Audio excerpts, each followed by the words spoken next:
Quem é? É o Bandeira, é o Duda, então, vamos lá. Perguntaram, você topa ficar como plano B? Se houver mesmo a impugnação, você assume. Ele topo. Nem imaginava que fosse acontecer, mas aconteceu.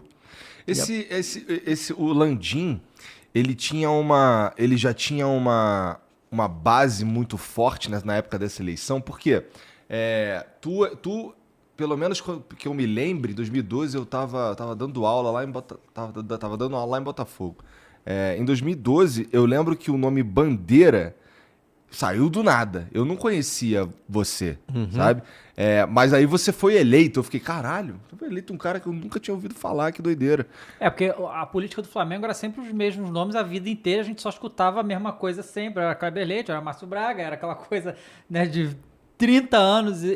Essa coisa, então, quando vê um nome que a gente não conhece, fala, né? E assim, você contando pra gente que agora... Então não foi nada planejado, né? Não, foi absolutamente nada planejado. A minha vida virou de cabeça para baixo, assim, de uma hora para outra. Mas aí os apoiadores... Provavelmente a Chapa Azul já ia ser eleita e elegeram o Bandeira porque era o Bandeira que estava na Chapa Azul. Sim, seria. A Chapa Azul já era a favorita. Né? E aí, quando eu assumi, né, eu herdei, né, aquele movimento que já vinha sendo feito. E aí acabei sendo eleito, né? Na vice-presidência entrou o Dr. Walter D'Agostino, né, desembargador, que era do grupo ligado ao Márcio Braga. E aí nós dois fomos eleitos e os outros ficaram ocupando as vice-presidências. Esses outros, o Landim, por exemplo, eu imagino que ele teve bastante influência na tua gestão, porque afinal era para ser a cadeira dele, né? Na realidade, o presidente seria o Valinho. O Landim seria vice-presidente, porque acho que naquela época ele não tinha... Os compromissos profissionais dele não permitiriam que ele assumisse a presidência, que requeria mais tempo de dedicação e tal. O que eles estavam propondo era parecido com o que tu acabou fazendo? Não, era um grupo, né, que entrou junto, né, eu não era o cabeça, passei a ser, mas eu sempre fui a favor de uma administração participativa, né, que mesmo depois que eles foram embora, eu continuei mantendo.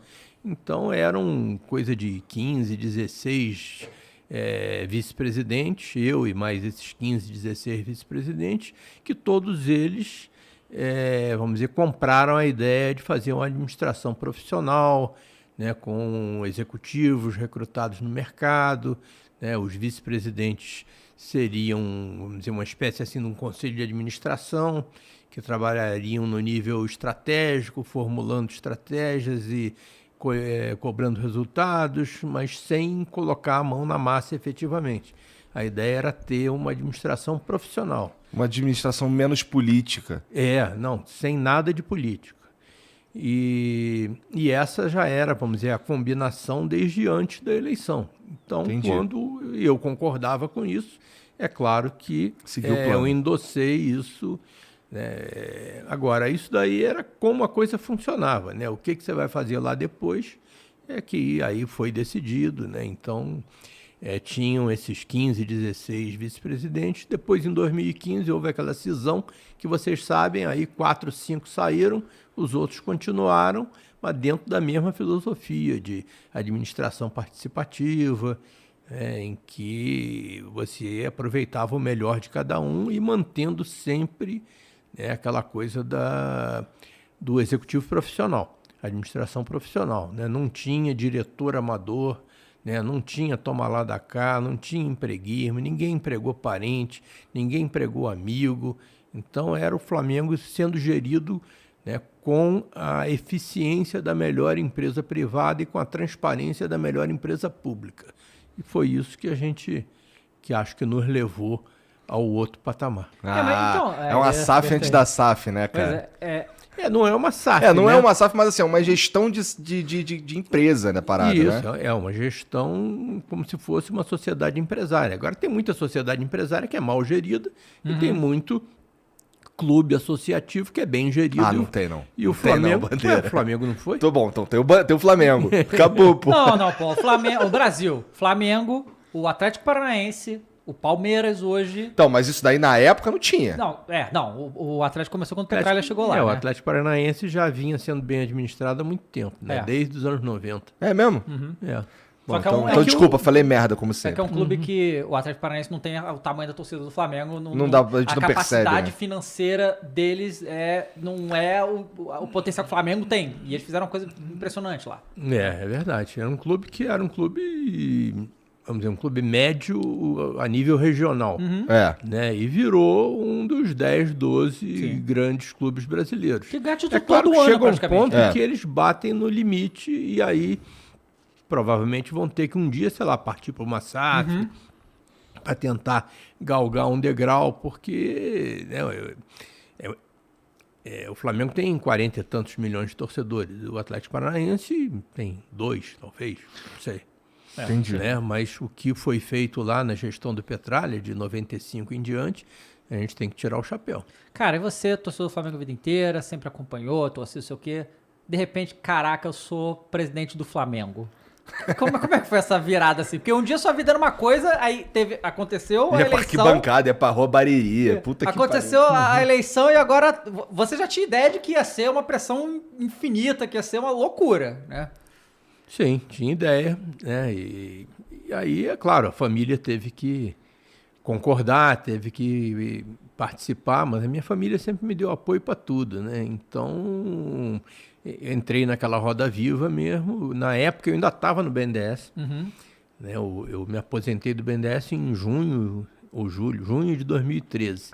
Então, durante 6 meses eu experimentei ser executivo do BNDES e presidente do Flamengo ao mesmo tempo, né? E efetivamente não dava, né? Porque, para minha sorte, eu tinha acumulado tantas férias, né, que eu não tirei ao longo da minha vida no BNDES, que nesses 6 meses eu usei aquilo tudo e tal. Aí chegou lá em junho de 2013, não dá mais, eu me aposentei e aí fiquei exclusivamente dedicado ao Flamengo. Mas foi uma virada, assim, aquela coisa eu passei a ser uma pessoa conhecida na rua. Eu sempre fui um ilustre desconhecido, um cara, né, que eu sempre prezei o meu anonimato, né, a minha liberdade.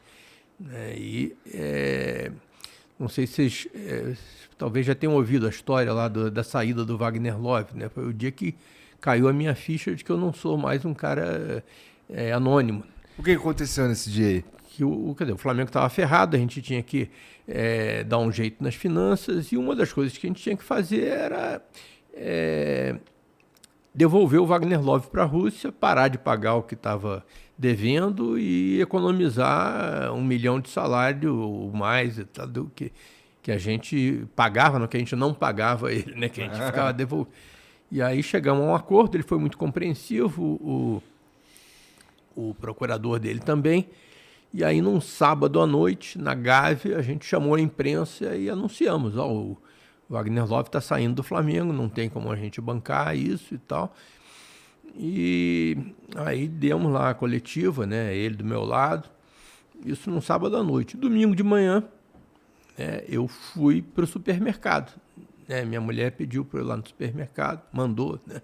Eu fui, estava lá empurrando o carrinho, achando que eu era um ilustre desconhecido. Aí me aparece um torcedor, 3 metros de altura, assim, por 2 de largura, apontou para mim: presidente, mandou o Wagner Love embora. Aí eu devia ter o quê? 3 semanas de Flamengo no máximo, de presidente. Aí eu pensei que eu não vou completar 1 mês, vou morrer aqui hoje, né? Não vou completar 1 mês de presidente, vou ser o presidente mais breve da história do clube.